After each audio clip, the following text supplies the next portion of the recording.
नमस्कार। मैं हूं आपका मार्गदर्शक मिश्रा। मार्स नीट क्लासेस से आज जो हमारे सामने चैप्टर है, इसके पहले भी हमने उस पर एक वीडियो बनाया था। आज भी उसी पर हम लोग चर्चा करने वाले हैं। 11वीं क्लास की एनसीईआरटी में जो मार्फोलॉजी वाला चैप्टर है, उसमें जो फैमिली दी हुई है, उस पर हम लोग चर्चा करेंगे, उनके फ्लोरल फार्मूले के ऊपर। अक्सर जनरली बच्चे भी इस चीज़ को छोड़ देते हैं और कई बार तो कई जगह हमारे सम्मानीय शिक्षक भी छोड़ देते हैं इसे।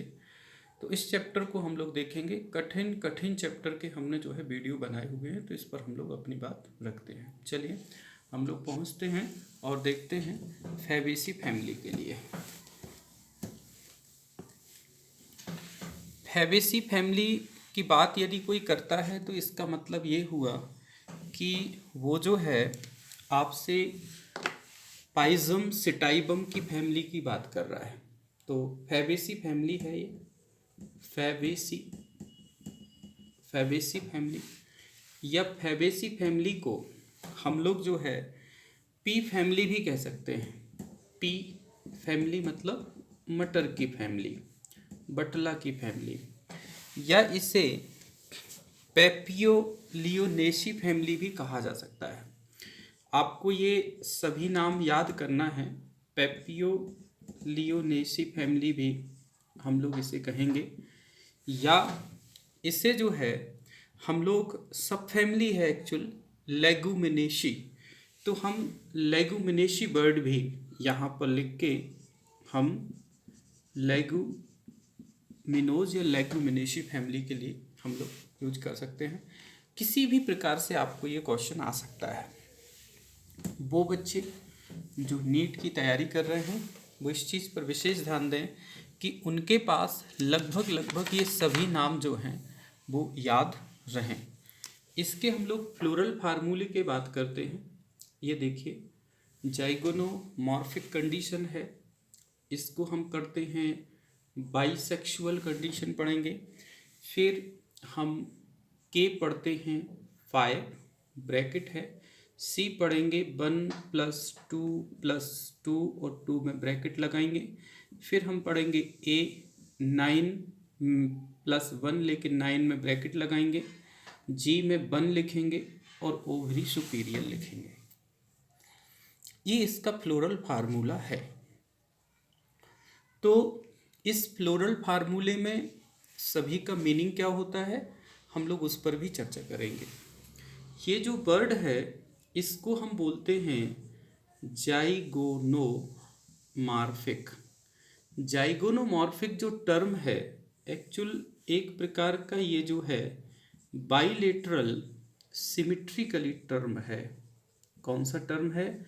बाइलेटरल सिमिट्रिकली टर्म है। द्विपार्श्वीय सममिति जो टर्म है वो जाइगोनोमॉर्फिक होता है। जाइगोनोमॉर्फिक का यहाँ पर मीनिंग होता है कि जब हम किसी फ्लावर को किसी स्पेशल पार्ट से कट करें और वो 2 इक्वल पार्ट में डिवाइड हो जाए तो उसे हम जाइगोनोमॉर्फिक कहते हैं। सेकंड जो कंडीशन है इसे हम लोग बाइसेक्सुअल कहते हैं। बाइसेक्सुअल भी कह सकते हैं, इसे हर्मैफ्रोडाइट भी कह सकते हैं, और इसे हम मोनोसियस भी कह सकते हैं। मीन्स टू से एक ही फ्लावर में मेल और फीमेल दोनों पार्ट उपस्थित हैं। मतलब इससे ये पता चल रहा है कि ये भी प्रेजेंट है और ये भी प्रेजेंट है। एंड्रोसियम भी हैं और गाइनोसियम भी हैं। इसके बाद आ जाता है के। तो के जो होता है, पहले तो हम देखते हैं कि सेपल्स के समूह को, सेपल्स के ग्रुप को, बहुत इम्पॉर्टेंट है कि सेपल्स के ग्रुप को कैलेक्स कहते हैं। कैलेक्स को के से डिनोट करते हैं। डिनोट किससे करेंगे? के से डिनोट करते हैं। और टोटल सेपल्स का नंबर है 5 और लगा हुआ है ब्रैकेट। तो इसका मीनिंग ये हुआ कि वो गेमोसिफेलस हैं। कैसे हैं? गेमोसिफेलस हैं। फिर आता है सी। तो सी का मीनिंग यहाँ कोरोला है, लेकिन हम जो नीचे नंबर लिखा है उसको ध्यान देंगे तो ये बताता है पेटल का नंबर। जैसे ये सेपल का नंबर बताता है वैसे ये पेटल का नंबर बताता है। तो टोटल पेटल जो हैं वो 5 हैं और बैक्जिलरी कंडीशन में हैं। ये बहुत इम्पॉर्टेंट वर्ड है जो हमने आपसे कहा है कि बैक्जिलरी कंडीशन में है। तो बैक्जिलरी क्या है? तो ये एक एस्टिवेशन है और ये एस्टिवेशन फैबेसी फैमिली की स्पेशलिटी है।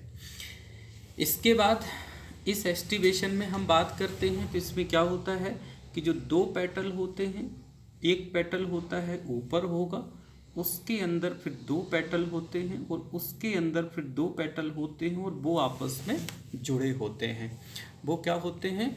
आपस में जुड़े होते हैं। तो इस टाइप से जो है हम स्ट्रक्चर को इसको देख सकते हैं, ले सकते हैं कि सबसे बड़ा ऊपर होता है, उसके नीचे 2, उसके नीचे 2, वो जुड़े हैं। तो इसमें भी ब्रैकेट नहीं है, इसमें भी ब्रैकेट नहीं है। तो ये आपस में देखें कहीं नहीं जुड़े हुए हैं, सभी अलग अलग हैं। लेकिन जो नीचे वाले आप देख रहे हैं दोनों जुड़ रहे हैं, इसलिए इसमें 2 में ब्रैकेट लगा हुआ है। इसके बाद हम ए पर पहुंचते हैं तो ये होता है यहाँ पर एंड्रोसियम। स्टेमिन का ग्रुप जो पुंकेश्वर होते हैं उनका ग्रुप जो है वो एंड्रोसियम है और ये 9+1 है। तो पहली बात तो ये 2 के समूह में है।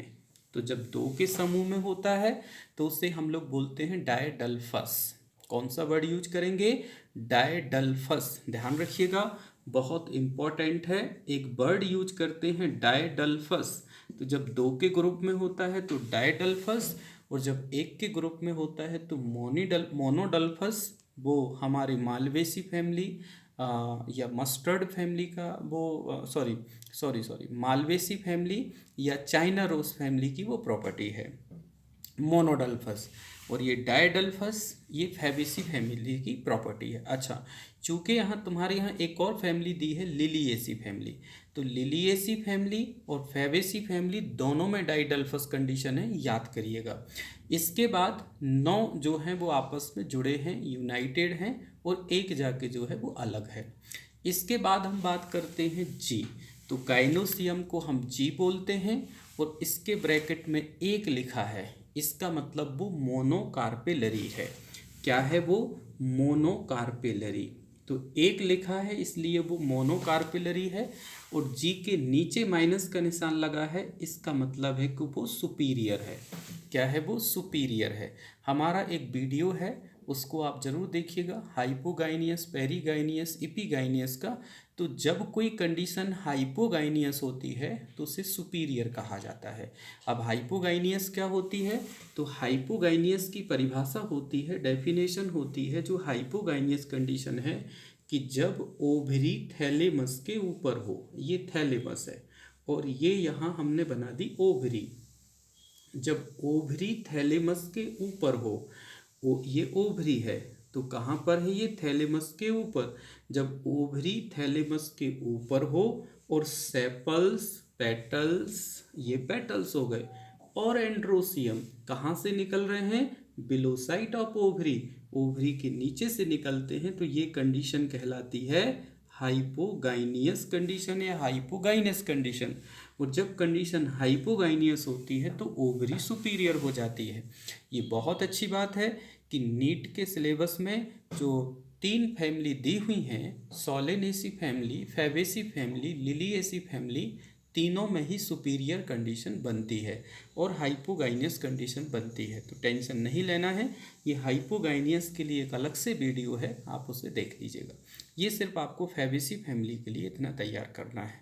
तो फैबेसी फैमिली में क्या पढ़ते हैं? जाइगोनोमॉर्फिक होगा, बाइसेक्सुअल होगा, सेपल्स 5 होंगे, गेमोसेफेलस होगा, पेटल्स 5 होंगे, बैक्सिलरी कंडीशन होगी, एंड्रोसियम 10 होंगे, डाइडल्फस होगा, ओवरी सुपीरियर होगी, मोनोकार्पेलरी होगी। इतना आपको इस फैमिली में तैयार करना है। ठीक है, आज इसी चैप्टर में सिर्फ एक ही फार्मूले को एक्सप्लेन करेंगे, फिर अगले में हम नया फार्मूले को एक्सप्लेन करेंगे। चलिए, और इसके साथ साथ में एक और है कि यदि आपको वीडियो अच्छा लगता है तो ज़रूर शेयर करिएगा, सब्सक्राइब भी चैनल करिएगा आप। और यदि किसी चैप्टर को आप चाहते हो कि आपको पढ़ना चाहते हो तो हमें कमेंट्स बॉक्स में ज़रूर लिख के बताइएगा, जिसके कारण हम उसको आपको क्विक फास्ट करके वीडियो बना देंगे। जय हिंद, जय भारत।